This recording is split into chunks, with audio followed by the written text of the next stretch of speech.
What's up, guys? It's Jared on an island here, and we're going over this SpongeBob episode called Selling Out. I think it has a lot of great analogies, especially when it comes to seed oils, so let me just tell you what happens in this episode. Basically, it starts off with a song that you may remember from your childhood about Mr. Krabs, and he's singing about his love for money. He's going cha-ching-a-roo, something, I love money. Basically, basic Mr. Krabs song.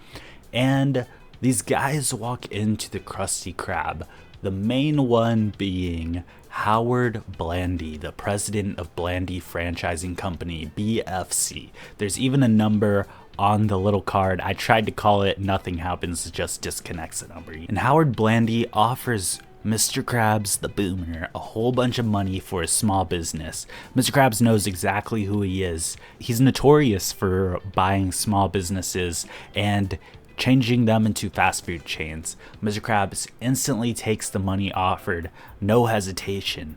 And Mr. Krabs signs the contract, he immediately retires and leaves, and he takes his boatload full of cash home. And Howard Blandy brings in the new manager named Carl. Carl, of course, with the humiliation ritual, instantly gives Sponge and Squid their new uniforms and their textbooks of the handbook of all the new rules and contractual obligations they're gonna have to follow.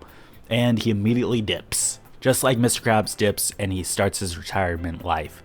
The Krusty Krab is changed to Krabby-O Mondays, and Mr. Krabs does exactly what he says he's gonna do when he retires. He goes to the Hook Museum, he paints, and he golfs. And midway through golfing, he realizes he doesn't even like golfing. So what does he go do? He goes, and with his learned helplessness, he goes and bed rots. Yep, he bed rots all day, and he tries to hang out with his fam, but they tell him to go get a job, right? So while he's metal detecting, doing typical retired stuff, he walks into Krabby-O Mondays and he sees a help wanted sign. So what does he do? He becomes a busboy, aka dishwasher. Squid is forced to be happy with the threat of being beat up by some secret security guard. Mr. Krabs also learns that the Krabby Patties are now synthetic patties being made by this soylent soy vegetable oil slop, and then being colored with spray cans like artificial coloring, and then being served by Sponge. So the final straw being an automatic cashier system, Mr. Krabs decides that he's gonna crash out. He goes and shows all the customers what they're really eating, and they all leave. And when he starts breaking everything and throwing things around, he decides to stuff the automatic cashier system into the synthetic patties dispenser, causing the whole place to blow up in true Ted Kaczynski revenge fashion. And seeing the whole place destroyed, Howard Blandy comes in, and his only option is to sell Krabby-O Mondays. And the person he sells it back to coincidentally ends up being Mr. Krabs. And Mr. Krabs offers all of the money that he was originally offered to buy it back. And the final scene is him telling Sponge and Squid that they're now in debt because they have to rebuild the whole Krusty Krab, but at least they have it back in their ownership. So there's a lot of interesting little parts in this episode that I just thought were too funny not to really talk about. And the first one being Mr. Krabs is a typical boomer. BlackRock is a typical company that they're talking about here. They're going to offer them a ton of money just to buy out their ownership so that they can sell it back to you to rent it. And that's basically what's happening here with this fast food chain, Krabby-O Mondays, right? Mr. Krabs willingly signs the contract, takes the money because he's thinking short term. He's not really thinking about his true happiness, of course. We see this a lot in today's society, and this episode came out 20 years ago, so maybe it was a forewarning, maybe it was done on purpose, but I don't think so, really. Carl is an interesting character because he's the exact representation of middle management enforcement. He has no personality. He has everything when it comes to authority over Sponge and Squid because they didn't read the handbook. This is just like in any company you go to where the first week they show you so many papers, they expect you to sign off on them.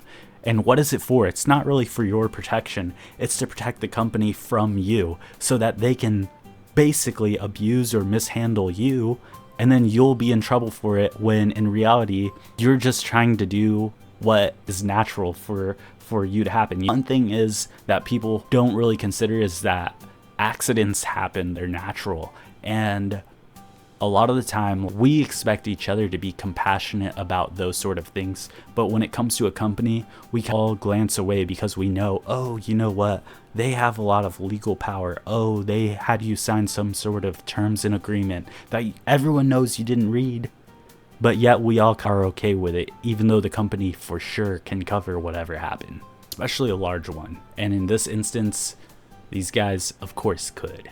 Howard Blandy. It's also funny, they of course get these outfits that they have to work with as a part of the humiliation ritual. So Mr. Krabs retires, and it's really funny because a lot of people have seen this where boomers especially, they retire and then they've worked so long they don't know what to do outside of work, and they've trained themselves to be unhappy with either not working, or they were just naturally unhappy working, but when they're not working now, they don't know what to do. So we see this secret security guard that's hiding in one of these back rooms, threatening to essentially beat up Squidward if he doesn't follow the handbook procedures of how to act in the workplace. This is also interesting because in real life we see this with how corporations will threaten what will happen if you don't follow their procedure. The financial insecurity that happens from being fired, since it can happen at any moment, is like a violent threat in that they're saying from your financial pain that you will suffer from being fired, you're physically going to suffer.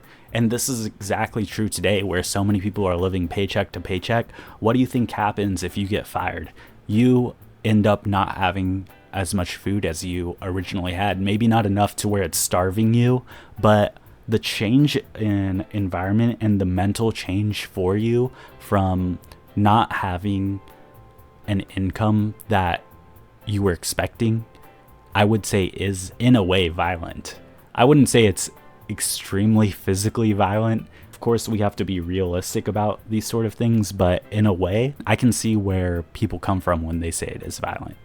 And with this analogy, even in the workplace, if you were to screw up procedure to a point where you were going to be punished for it, you're not going to be physically violated, but you may be mentally violated by HR and stuff like that into having to go through a stressor or an annoying sort of thing to enforce your behavior.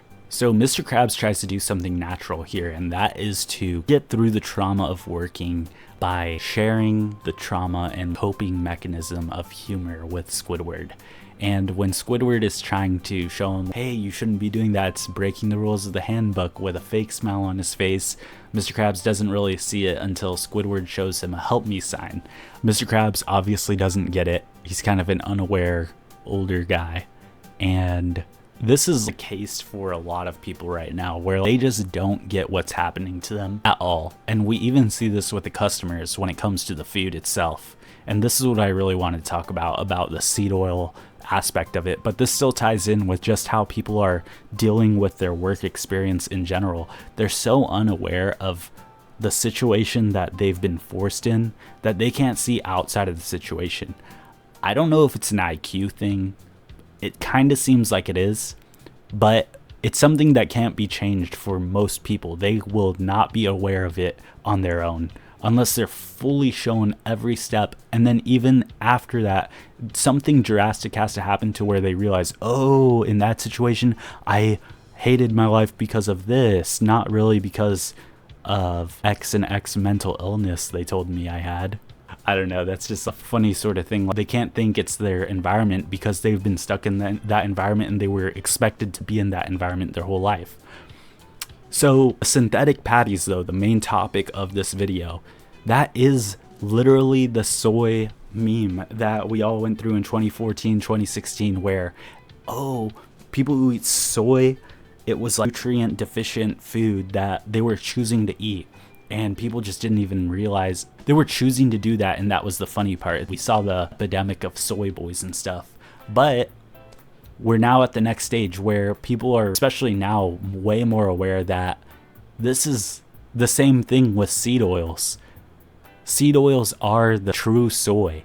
Everyone eats seed oils. You can't even escape it. This is the environmental sort of thing that I'm talking about.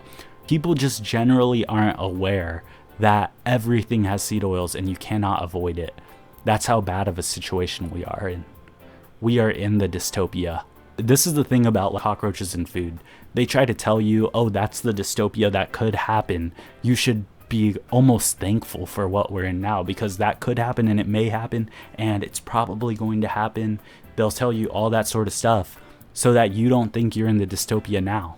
And Carl says a really interesting thing about the normie in this situation. So Carl says that the customers are content with the mediocre, and this is true in real life. People don't know even how to ask for more from these corporations because they're not personal entities. They're not the small business chain where you can ask the owner, hey, you should do this.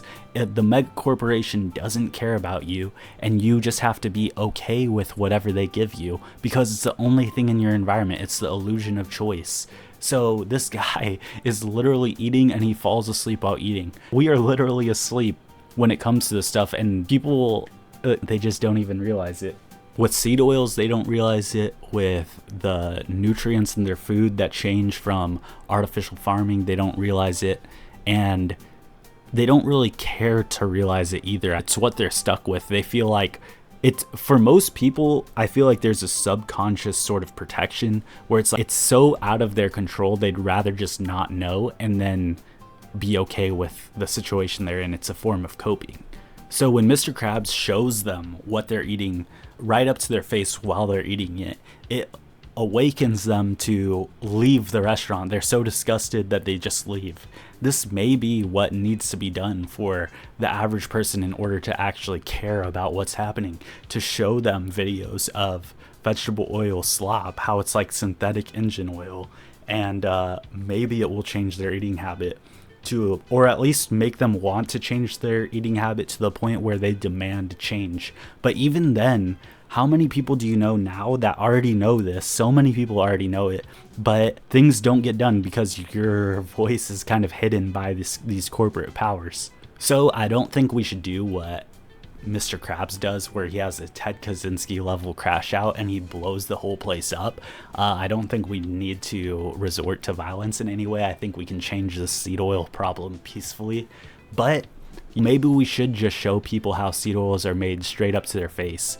It's also funny how Mr. Krabs just asks, or like he's okay with buying the place back to in full value, even though it's blown up.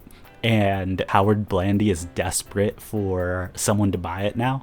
He just buys it back just without a care, which is funny. There's not really any sort of analogy to that. If you can think of one, let me know in the comments. But what is funny, and is an analogy to a lot now, is when Mr. Krabs does buy it back, he lets Sponge and Squid know that they're now in debt because they have to repair the whole restaurant, and they're basically screwed.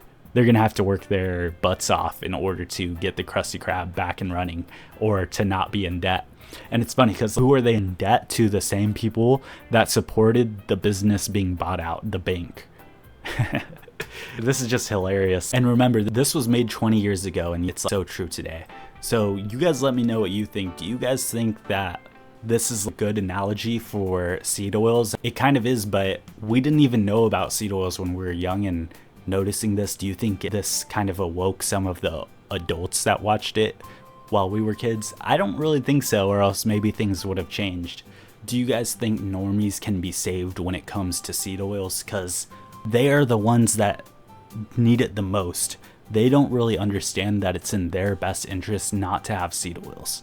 And that's why, in a way, it's up to us, the people that are aware, to change it for them. It's in their best interest, not the GDPs, not the economies, not the same idea of the corporate here, where it's like, it's better as a corporation in a fast food chain because we're accelerating economic growth through this business.